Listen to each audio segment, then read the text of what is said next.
तो कैसे हैं आप लोग? उम्मीद करता हूँ आप लोग अच्छे होंगे। और एसएससी सीजीएल एग्जाम का 6 दिसंबर को फर्स्ट शिफ्ट में पूछे गए क्वेश्चंस को मैं यहाँ पे 100% जो है करेक्ट आंसर के साथ आप लोगों से डिस्कस करने वाला हूँ। ठीक है, तो वीडियो में अंत तक आप लोग जरूर बने रहें। और अगर आप लोगों ने अभी तक चैनल को सब्सक्राइब नहीं किया तो यूट्यूब चैनल को सब्सक्राइब कर लें और बगल में जो है बेल आइकन है उसको जरूर दबाएं। करते हैं, पहला क्वेश्चन क्या है, who is the present vice president of NITI Aayog. ठीक है, वर्तमान में नीति आयोग के उपाध्यक्ष कौन है। ठीक है, तो इस क्वेश्चन का आपका आंसर क्या हो जाएगा, सुमन बेरी। और ये किसकी जगह पे अपॉइंट हुई हैं, तो ये राजीव कुमार जो है इनकी जगह पे सुमन बेरी को जो है उपाध्यक्ष नियुक्त किया गया है। और अगर बात करें नीति आयोग के सीईओ की तो ये है परमेश्वरन अय्यर। ठीक है, ये भी आपके एग्जाम में क्वेश्चन पूछा जा सकता है। और अध्यक्ष की बात करें तो अध्यक्ष हमेशा प्रधानमंत्री होते हैं, तो पीएम मोदी जो है नीति आयोग के अध्यक्ष हैं। और नीति आयोग कहाँ से आया, तो योजना आयोग का जो है मॉडिफाइड रूप क्या है, नीति आयोग है। ठीक है, तो ये सारे इंपॉर्टेंट फैक्ट हैं आप लोगों का नीति आयोग से रिलेटेड। ठीक है, next, what is the formula of washing soda. ठीक है, जिसको हम धोवन सोडा भी कहते हैं, तो धोवन सोडा का फार्मूला क्या होता है। ठीक है, तो वॉशिंग सोडा एक रासायनिक यौगिक है जिसका फार्मूला क्या होता है, Na2CO3। ठीक है, Na2CO3 इसका फार्मूला होता है और इसको हम क्या कहते हैं, सोडियम कार्बोनेट के रूप में भी इसको हम जानते हैं। ठीक है, जल की कठोरता दूर करने में भी इसका उपयोग किया जाता है, किसका, सोडियम कार्बोनेट का। ठीक है, तो इसको हम धोवन सोडा भी कहते हैं, वॉशिंग सोडा। फार्मूला क्या है, Na2CO3। ठीक है, तो इंपॉर्टेंट पॉइंट्स है आप लोगों के लिए। और कुछ इंपॉर्टेंट केमिकल यौगिक यानी रासायनिक यौगिक के जो है सामान्य नाम और केमिकल फार्मूला हम लोग यहाँ पे देखने वाले हैं। तो सोडियम बाइकार्बोनेट को हम क्या कहते हैं, बेकिंग सोडा कहते हैं, और इसका केमिकल फार्मूला क्या होता है, NaHCO3। ठीक है, फिर यहाँ पे ब्लीचिंग पाउडर का फार्मूला क्या होता है, CaClO का होल ट्वाइस। ठीक है, कास्टिक सोडा की बात करें तो ये होता है NaOH, और धोवन सोडा की बात करें तो Na2CO3.10H2O। ठीक है, सूखी बर्फ यानी ड्राई आइस, ये कार्बन डाइऑक्साइड होता है आपका CO2। ठीक है, इसको हम ड्राई आइस कहते हैं। ठीक है, नेक्स्ट क्या है, कॉपर सल्फेट यानी नीलत होता है, इसको हम कहते हैं CuSO4 होता है। ठीक है, नेक्स्ट क्या है, सल्फ्यूरिक एसिड, सभी को जानते हैं कि ये जो होता है H2SO4। ठीक है, प्लास्टर ऑफ पेरिस यानी POP जो घरों में यूज़ किया जाता है, तो इसका फार्मूला क्या होता है, CaSO4.12H2O। ठीक है, जिप्सम का क्या फार्मूला होता है, CaSO4.2H2O। ठीक है, नेक्स्ट क्या है, कास्टिक चूना, इसका क्या फार्मूला होता है, CaOH का होल ट्वाइस। और सोडियम नाइट्रेट की बात करें तो ये होता है NaNO3। ठीक है, नेक्स्ट सीरा जिसको कहते हैं वो होता है आपका पोटेशियम नाइट्रेट, और इसका फार्मूला क्या होता है, KNO3। और हाइड्रोक्लोरिक एसिड होता है आपका HCl। ठीक है, तो ये सारे इंपॉर्टेंट पॉइंट थे आप लोगों के लिए, केमिकल एलिमेंट और उनके जो नाम हैं, जिस नाम से हम जानते हैं उनका फार्मूला यहाँ पे हम लोगों ने देख लिया। कोई भी आपसे एग्जाम में पूछा जा सकता है। नेक्स्ट क्वेश्चन क्या है, which award was given to Yamini Krishnamurthy. ठीक है, इन 2016। ठीक है, यामिनी कृष्णमूर्ति को 2016 में कौन सा पुरस्कार दिया गया। तो यामिनी कृष्णमूर्ति को जो है उनके नृत्य करियर में उन्हें पद्मश्री 1968 में पद्मश्री मिला था। ठीक है, और पद्म भूषण जो है उनको मिला था 2001 में। और पद्म विभूषण की बात करें तो ये 2016 में इनको मिला है। ठीक है, और भी कई पुरस्कार इनको मिला है जो भारत गणराज्य के सर्वोच्च नागरिक पुरस्कारों में से एक हैं। ठीक है, नेक्स्ट कुछ इंपॉर्टेंट पॉइंट देख लेते हैं। उन्हें 8 मार्च 2014 को जो है महिला दिवस के अवसर पर नायिका उत्कृष्ट व्यक्तित्व में संभावी स्कूल ऑफ डांस द्वारा नाट्य शास्त्र पुरस्कार से सम्मानित किया गया था। ठीक है, तो इस क्वेश्चन का आपका क्या आंसर हो जाएगा, 2016 में कौन सा पुरस्कार मिला था, तो यहाँ पे देखिए पद्म विभूषण जो है 2016 में इनको मिला है। ठीक है, तो अवार्ड से पुराने क्वेश्चंस भी पूछे जा रहे हैं, तो आप लोग अच्छे से इनको प्रिपेयर करिए। और यामिनी भरतनाट्यम और कुचिपुड़ी दोनों नृत्य से जो है रिलेटेड हैं। ठीक है, नृत्य की एक भारतीय नर्तकी हैं, दोनों नृत्य जो है ये कर लेती हैं। ठीक है, भरतनाट्यम और कुचिपुड़ी। ठीक है, कुछ यहाँ पे देख लेते हैं, how many freedoms are there in article 19। ठीक है, आर्टिकल 19 में कितने तरह की स्वतंत्रता का अधिकार है। ठीक है, तो अनुच्छेद 19 में जो है 6 तरह की स्वतंत्रताओं का उल्लेख किया गया है। तो यहाँ पे देखिए सबसे पहला क्या है, बोलने की आज़ादी। 19A में है बोलने की आज़ादी, और 19B में सभा की आज़ादी, 19C में जो है संघ बनाने की आज़ादी, और 19D में पूरे देश में आने जाने की आज़ादी, और 19E में क्या है, पूरे देश में बसने की या फिर रहने की आज़ादी है। ठीक है, next, which of the following dance Sunanda Nair is related to. Sunanda Nair जो है किस नृत्य से संबंधित हैं, तो ये किस नृत्य से संबंधित है, इसका आंसर आपका क्या हो जाएगा, मोहिनी अट्टम। उनका जन्म जो है मुंबई में हुआ था। ठीक है, अब कुछ इंपॉर्टेंट डांस देख लेते हैं और उनका जो है किस स्टेट से रिलेटेड है, और जो है प्रसिद्ध जो है जो पात्र हैं उन डांस से रिलेटेड वो भी हम लोग यहाँ पे देख लेते हैं। ठीक है, तो भरतनाट्यम तमिलनाडु का फोक डांस है, और ई कृष्ण अय्यर, रुक्मिणी देवी अरुणडेल। ठीक है, रुक्मिणी देवी अरुणडेल से ज़्यादा 2 क्वेश्चन पूछा जा चुका है अभी तक। और प्रसिद्ध प्रस्तावक कौन है, यामिनी कृष्णमूर्ति, लक्ष्मी विश्वनाथ, पद्मा सुब्रमण्यम और मृणालिनी साराभाई। ठीक है, नेक्स्ट क्या, कुचिपुड़ी की बात करें तो ये आंध्र प्रदेश से संबंधित है और बाला सरस्वती रागिनी देवी इसके जो है इंपॉर्टेंट वो हैं, ठीक है। राधा रेड्डी और राजा रेड्डी, यामिनी कृष्णमूर्ति, इंद्राणी, ये सब रिलेटेड है किससे, कुचिपुड़ी से, ठीक है। कथकली की बात करें तो ये केरल का जो है फोक डांस है और वीएन मेनन इससे रिलेटेड है।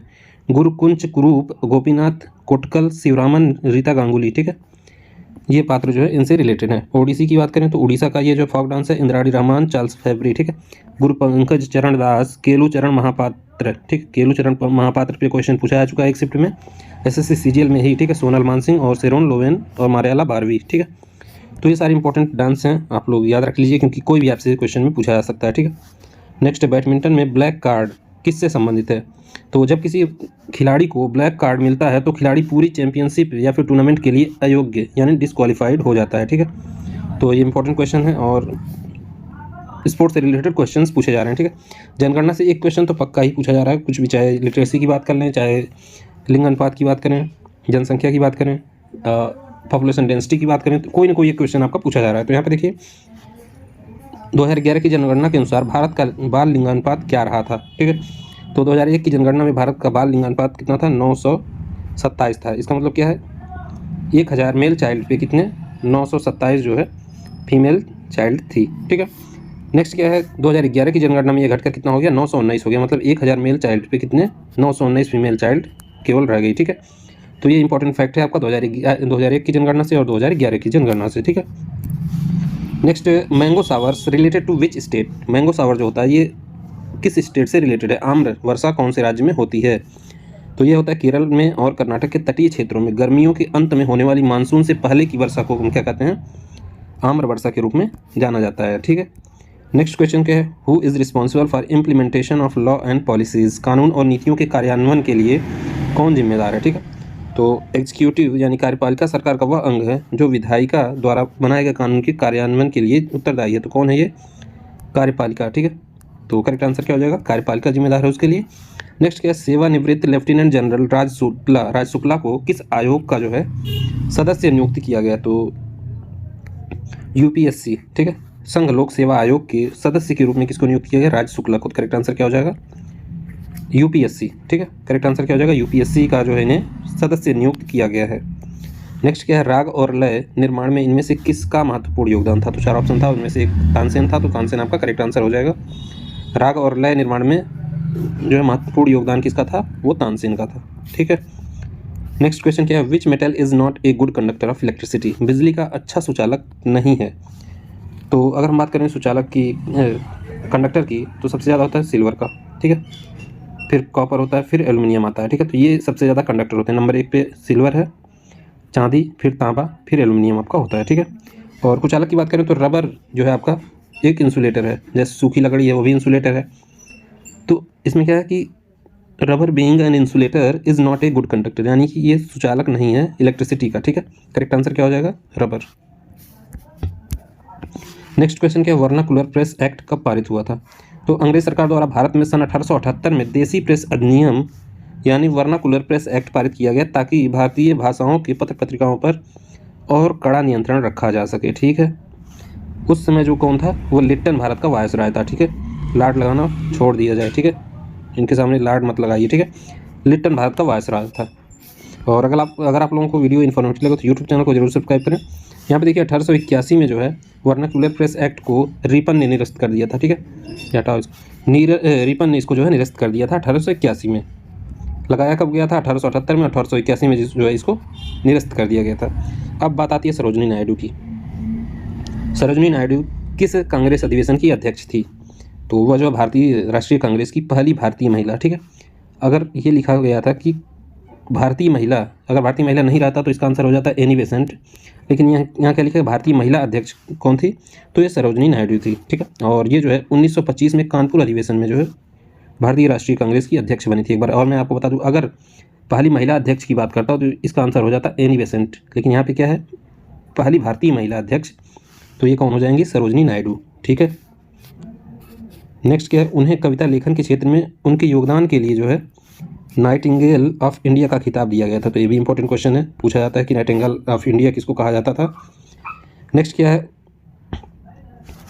उन्हें जो है भारत कोकिला भी कहा जाता था, ठीक है, ये भी इंपॉर्टेंट क्वेश्चन है।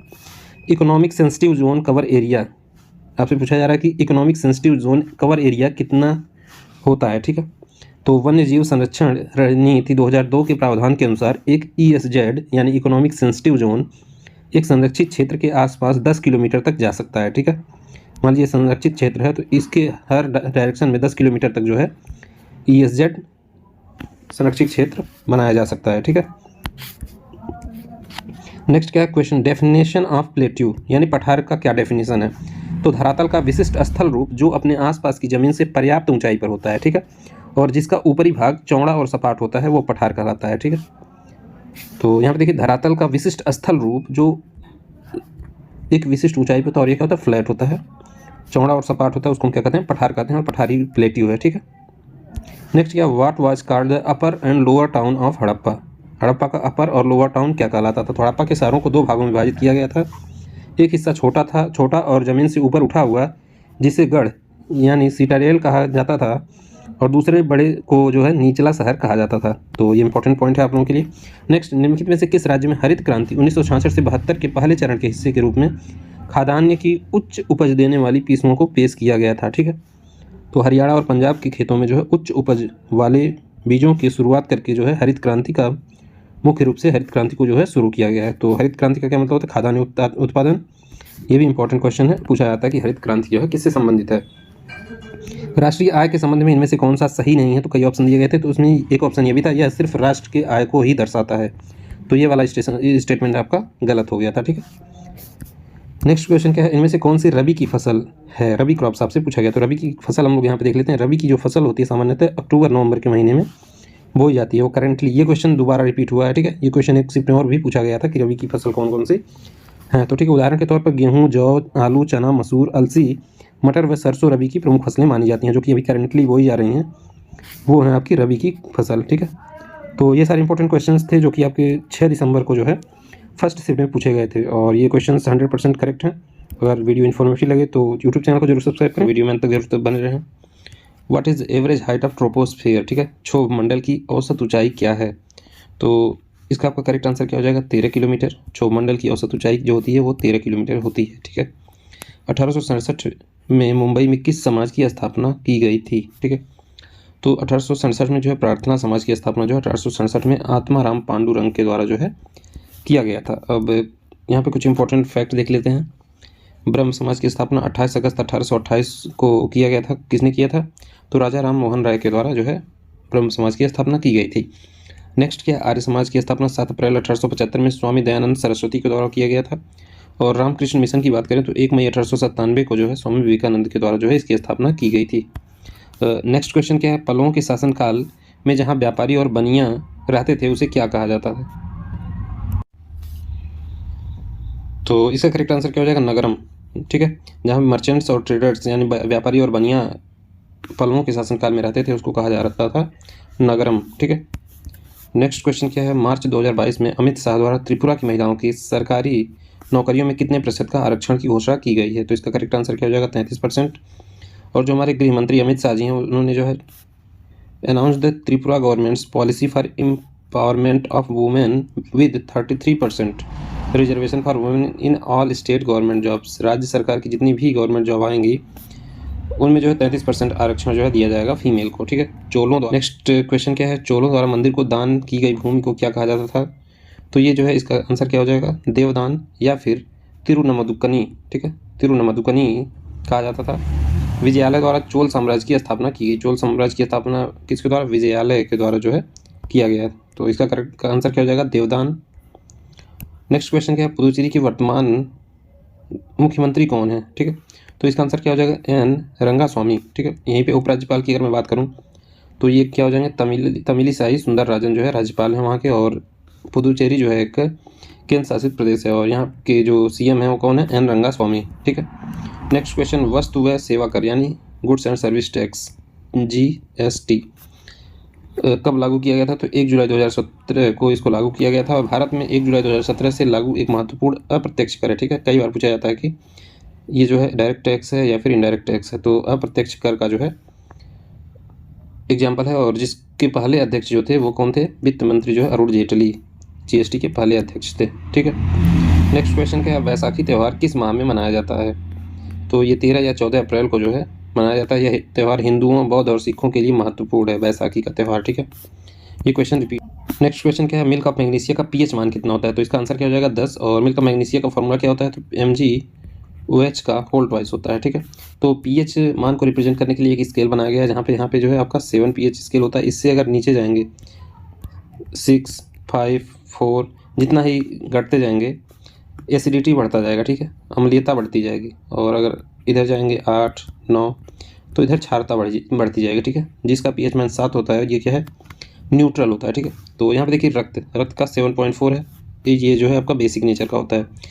आंसू का भी 7.4 है, नींबू का जो है 2.4 है, ठीक है। तो एसिडिक होता है और साइट्रिक एसिड होता है नींबू में। अम्लीय वर्षा में आपका H2SO4 या फिर HNO3 के माध्यम से जो बारिश होती है उसको हम अम्लीय वर्षा कहते हैं। और ये जो है आपका इसमें pH मान 5.6 से कम होती है, ठीक। तो ये अम्लीय वर्षा यानी एसिड रेन, ठीक है। क्या बालाचंद्रन की इस वाद्य यंत्र से संबंधित हैं? तो ये जो है वीणा वादक हैं। और ज्योति हेगड़े, असद अली खान, जिया मोहुद्दीन, डगर व सुंदरम बालाचंद्रन, ठीक है। रुद्र वीणा से संबंधित है। ये सारे जो हैं आपके वीणा से संबंधित हैं। तो ये आपका पूछा गया था सुंदरम बालाचंद्रन, ठीक है, किस वाद्य यंत्र से संबंधित है? तो ये आपका वीणा वादक। नेक्स्ट क्वेश्चन क्या है, रिसर्च एंड एनालिसिस विंग के वर्तमान निदेशक कौन हैं? ठीक है, रॉ के कौन से हैं? तो राव सामंत गोयल हैं। और IB की बात करें तो IB के इस करंट DG कौन है? तो ये हैं तपन कुमार डेका, ठीक है। दोनों इंपॉर्टेंट क्वेश्चन है। निम्नलिखित में से कौन सा तमिलनाडु में तमिल सौर माह में मनाया जाने वाला त्यौहार है? तो ये क्या है, थाईपुसम है। और अदर त्यौहार देख लेते हैं तो पुथांडु जो है तमिल में नव वर्ष है। फ्लोट महोत्सव मदुरई में मनाया जाता है। जल्लीकट्टू, आदि पेरक्कू, पोंगल, बलविल ओरी महोत्सव, थाईपुसम और कार्तिकेय दीपम, ठीक है। ये सारे त्यौहार आपके तमिलनाडु से रिलेटेड हैं। नेक्स्ट है, केंद्रीय मंत्रिमंडल का प्रमुख कौन होता है? तो ये प्रधानमंत्री होता है। और मंत्रिमंडल का जो केंद्रीय मंत्रिमंडल होता है इसका जो गठन होता है ये राष्ट्रपति द्वारा जो है प्रधानमंत्री की सलाह पे किया जाता है। तो ये भी इंपॉर्टेंट फैक्ट है। नेक्स्ट क्या है, केंद्रीय सतर्कता आयोग के वर्तमान प्रमुख कौन है? तो ये कौन है, सुरेश N पटेल, ठीक है। It was set up by the government of India resolution on 11 फरवरी 1964 को on the recommendation of the committee on prevention of corruption headed by के संथानम समिति की सिफारिश पे जो है किसका गठन किया गया था? केंद्रीय सतर्कता आयोग की। और उसके प्रमुख अभी कौन है? सुरेश N पटेल, ठीक है।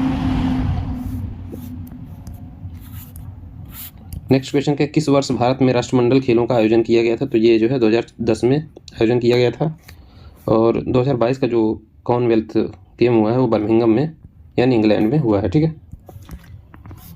नेक्स्ट क्वेश्चन क्या है, बांग्लादेश के साथ कितने भारतीय राज्य की सीमा लगती है? ठीक है, तो एक याद रखिए, ट्रिक क्या है, ममता। पहले M से क्या हो गया, मिजोरम। A से हो गया आपका असम। फिर M से हो गया मेघालय। T से हो गया त्रिपुरा। और A से क्या हो गया, A से तो आपका असम हो गया। और ममता बनर्जी पश्चिम बंगाल, ठीक है। तो ये जो है 5 राज्य जो है सीमा बनाते हैं किसके साथ? बांग्लादेश के साथ। तो करेक्ट आंसर क्या हो जाएगा 5। भारत की बांग्लादेश के साथ 4096 किलोमीटर लंबी भूमि की साझेदारी है, ठीक। तो ये भी इंपॉर्टेंट फैक्ट है। नेक्स्ट ये है, Indian institute of remote sensing कहाँ स्थापित है? तो ये जो है देहरादून में स्थापित हुआ है। और ये कब हुआ है? 1966 में, ठीक। नेक्स्ट क्या है, परमहंस मंडली कहाँ पर स्थापित की गई? तो इसकी स्थापना 1849 में महाराष्ट्र में दादोब पांडुरंग और रामचंद्र जयकर ने किया था, ठीक है। परमहंस मंडली की स्थापना जो है 1849 में महाराष्ट्र में दादोबा पांडुरंग और रामचंद्र जयकर द्वारा जो है किया गया था। नेक्स्ट क्वेश्चन क्या है, वर्ष 2022 में किस गायक को पद्म श्री पुरस्कार से सम्मानित किया गया है? तो इसका करेक्ट आंसर क्या हो जाएगा, सोनू निगम। और 2022 में टोटल कितने 128 लोगों को जो है पद्म पुरस्कार दिया गया था, जिसमें 107 जो है पद्मश्री अवार्ड था और 17 पद्म भूषण और 4 जो है लोगों को पद्म विभूषण दिया गया है। तो इन 107 में से कौन थे? एक सोनू निगम और ये क्या है आपके, ये जो है सिंगर हैं। तो करेक्ट आंसर क्या हो जाएगा, सोनू निगम। तो ये सारे क्वेश्चन आपके पूछे गए थे 6 दिसंबर को सेकंड शिफ्ट में। और ऐसे इंपॉर्टेंट वीडियोज़ के लिए यूट्यूब चैनल को सब्सक्राइब कर लें। Thank you.